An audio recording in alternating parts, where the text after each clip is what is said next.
मंदोदरी सुन, शिवलिंग का निर्माण करने वाली नारी मान लो पहले चली गई तो अखंड सौभाग्यवती तो होती ही है, पर मान लो कर्म की गति के अनुसार अगर पति पहले चले गया और नारी अगर मान लो बेधव्य भी हो जाती है तो हेमा कहती है वो नारी का जब अगला जन्म होता है तो वो 7 जन्म तक कभी विधवा नहीं होती है। 7 जन्म तक नारी वैधव्य धारण नहीं करती है। हेमा अपनी पुत्री मंदोदरी को कह रही है।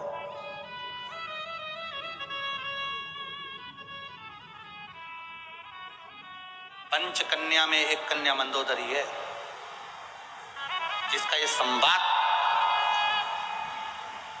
और यही संवाद मंदोदरी ने केवल अपने अंदर नहीं रखा। जब रावण ने मंदोदरी को पसंद करा और मंदोदरी ने अपनी माता से पार्थिव शिवलिंग के निर्माण का फल जान लिया, जब हेमा से पार्थिव शिवलिंग के पूजन के महत्व को मंदोदरी ने जान लिया, रावण के साथ उसकी शादी हो गई, चली गई वो लंका में।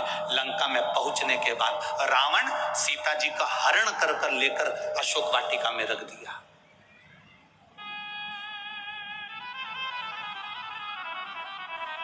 अशोक वाटिका का पूरा काम त्रिजटा को दिया गया, पूरा काम त्रिजटा को। और आपको कथा में कहा था भी, छत्तीसगढ़ की कथा में, तिल्ला नेवरा की कथा में कहा था कि पूरी दुनिया में सारी देवियों के पूजन होती है, पर त्रिजटा जैसी असुर, त्रिजटा जैसी राक्षसी की पूजन काशी में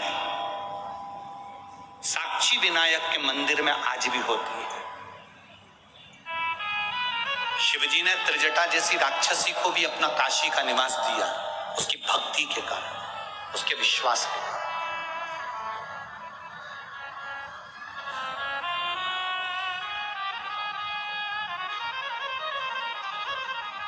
सीता मैया को ले जाकर अशोक वाटिका में रखा। अब माता जानकी जी अशोक वाटिका में थी। एक बार त्रिजटा ने मंदोदरी से बात करा, ताई जी, क्योंकि त्रिजटा विभीषण की लड़की थी, तो अपनी बड़ी मां से कह रही है, बड़ी मां से, बड़ी मां, जिस जानकी जी को, जिस सीता जी को बड़े पिताजी ताऊ जी जिसको लेकर अशोक वाटिका में रखे हैं, वो कोई साधारण सी स्त्री नहीं है मां, वो साधारण सी नारी नहीं है मां, वो नारी कोई सहज नहीं है मां।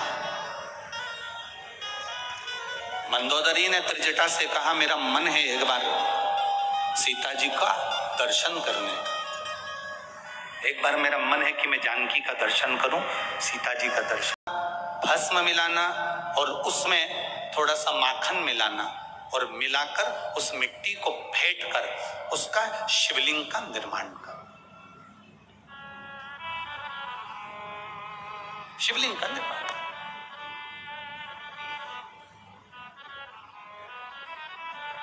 छोटी सी मंदोदरी, और मंदोदरी ने एक दिन अपनी माता जी से पूछ लिया था, मां अप्सरा थी है मां?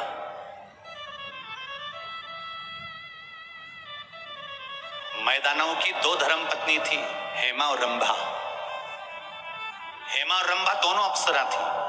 अब मंदोदरी भी बड़ी सुंदर थी, तो एक दिन मंदोदरी ने अपनी मां से पूछ लिया, मां तू मिट्टी लाती है, मिट्टी में माखन मिलाती है और माखन मिला के उसमें भस्म मिलाती है और उसमें गाय का गोबर मिलाकर तो मिश्रण कर कर पार्थिव लिंग का निर्माण करती है, मां इस पार्थिव लिंग के निर्माण का फल क्या मिल सकता?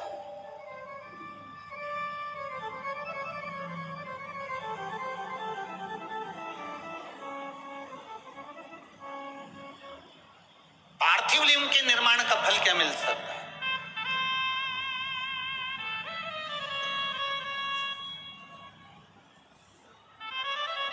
हेमा ने कहा कि मंदोदरी तू क्या चाहती है वो बता, तू चाहती क्या है वो बोल।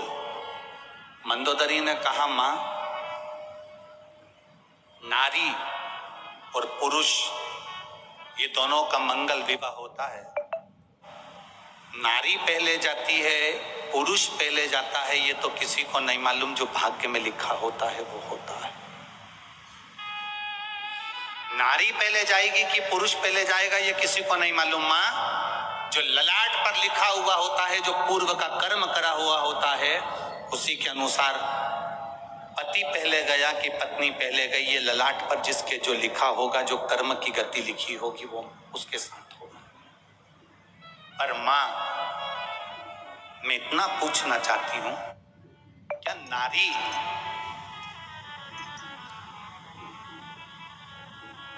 शिवलिंग का निर्माण करती है और उसका पूजन करती है?